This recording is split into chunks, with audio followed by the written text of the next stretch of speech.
my crafty peeps, it's Cheyenne from PixieCrafter.com. I'm an independent Stampin' Up! Demonstrator in the U.S. Welcome to my channel. If there are any current Stampin' Up! Products that you would like to see me demonstrate, go ahead and leave that in the comments and I will do what I can to accommodate your request.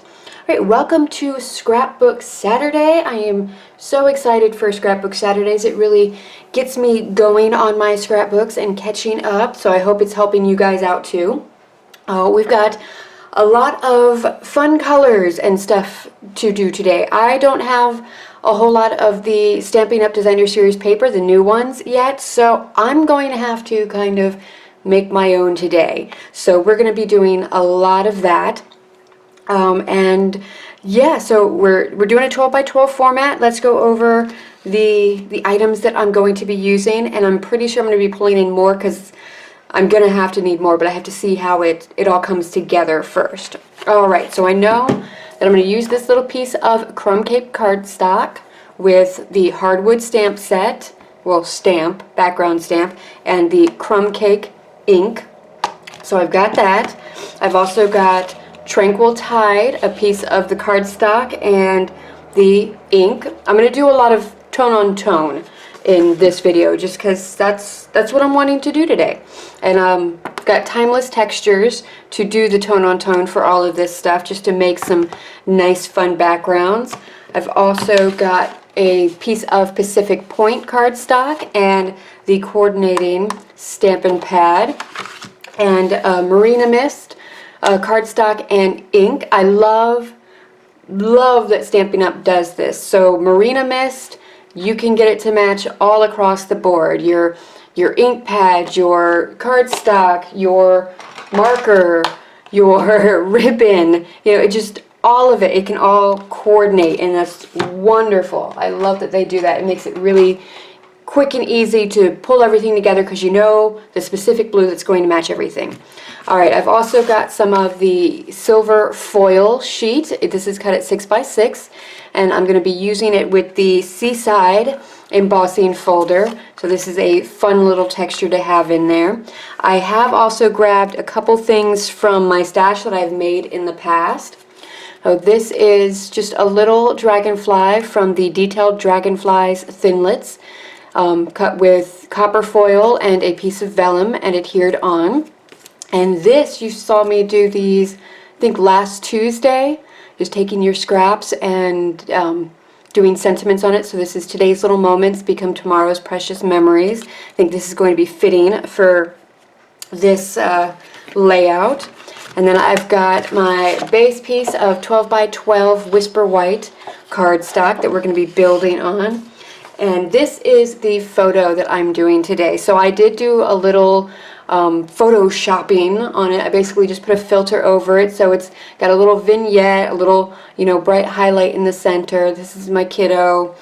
He doesn't take naps a whole lot. Usually he just sleeps at night, and this is how it's been since birth. He slept through the night, but he never really took naps. So to have him sitting there on the couch, passed out, that was a moment that I had to go ahead and take a photo of and remember, because it doesn't happen often. So this is my little guy years ago. He's almost 13 now, so he's grown a little bit. So that's what we're doing. So the rest of this video I'm just going to do as a process video.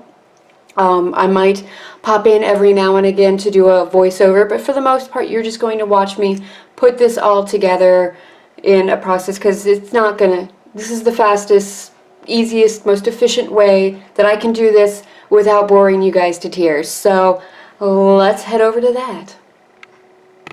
Actually, before we get to the complete process, let's go ahead and do our big shotting. So I've got my big shot platform, and of course the big shot, because you can't use one without the other.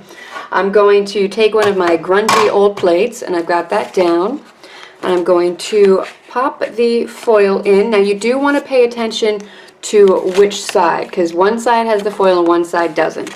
So whether or not you want this little squiggly to be raised up, or whether or not you want it to be impressed down into it is going to depend on which side you do. So just keep that in mind when you're putting all of this together, you pop it in, you pop on your second cutting plate, and then you just run it through, and you are going to get a beautifully dry embossed piece of silver foil.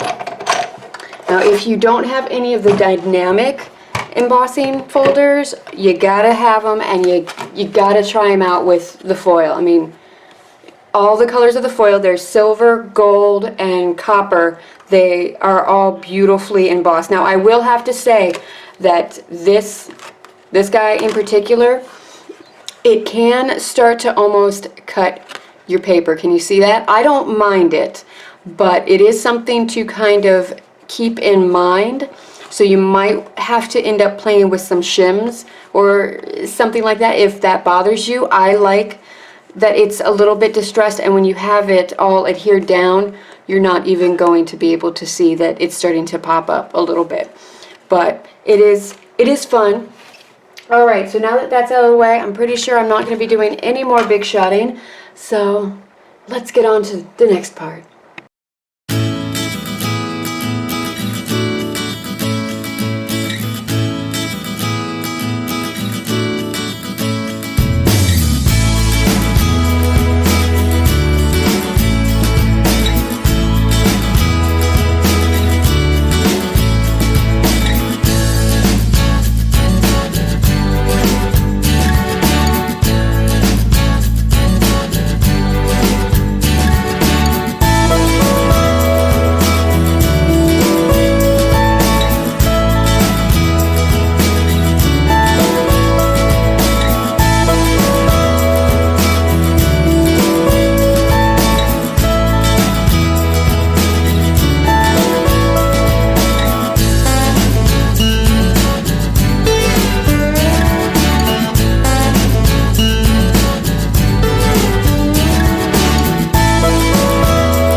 here is the finished layout. I wanted to keep it kind of simple so that it's relatively easy to do. Like you're making your own background paper and you're layering different sizes of cardstock, different rectangles of cardstock, so it's something that's fairly easy.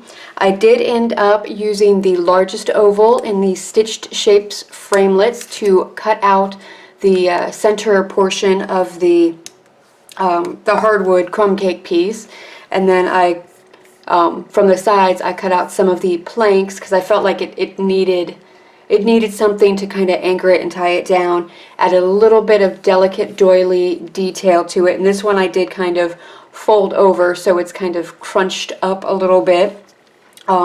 Doing the distressing on the edges of the paper helps to give a little bit more of a texture to it, so it doesn't just look like it's paper that's just been stuck down onto there. So whole lot of fun with this. I enjoyed doing this. I added some of the black line around everything just to kind of get some black into the piece and again give it some of that extra texture to it, that extra detail that makes it look like you didn't just, you know, take whatever you had and just glue it down and call it a day. It makes it more handmade. It elevates the level of your work. So really love this. I love how this paper turned out.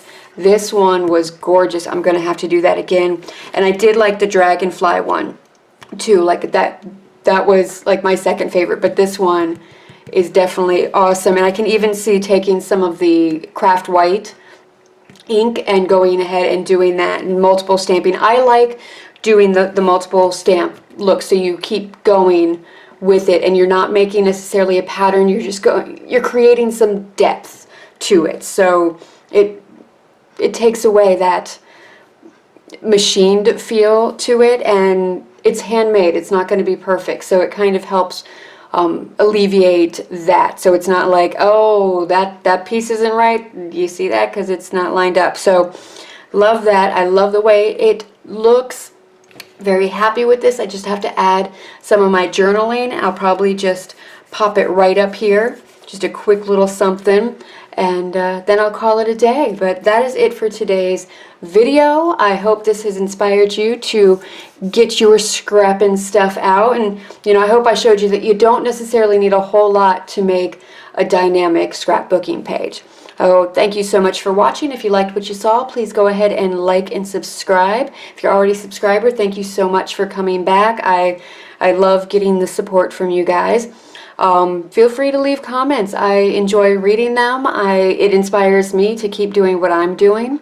Let's see, what else? A full list of the products I use will be in the description bar below, along with links to my website and my online store. You can shop my online store 24/7. Let's see, what else? You can head on over to pixiecrafter.com and sign up for my newsletter. I send it out once a month. And while you're doing that, if you are a member of the, well, if you live in the U.S., not if you're a member of the U.S., if you live in the U.S., you can sign up for my birthday club, and I will send you a handmade birthday card in your birthday month as a show of appreciation for supporting my small business. You can also follow me on Facebook and Instagram, and I believe that is it. Thank you again for watching. Until next time, happy crafting. Bye!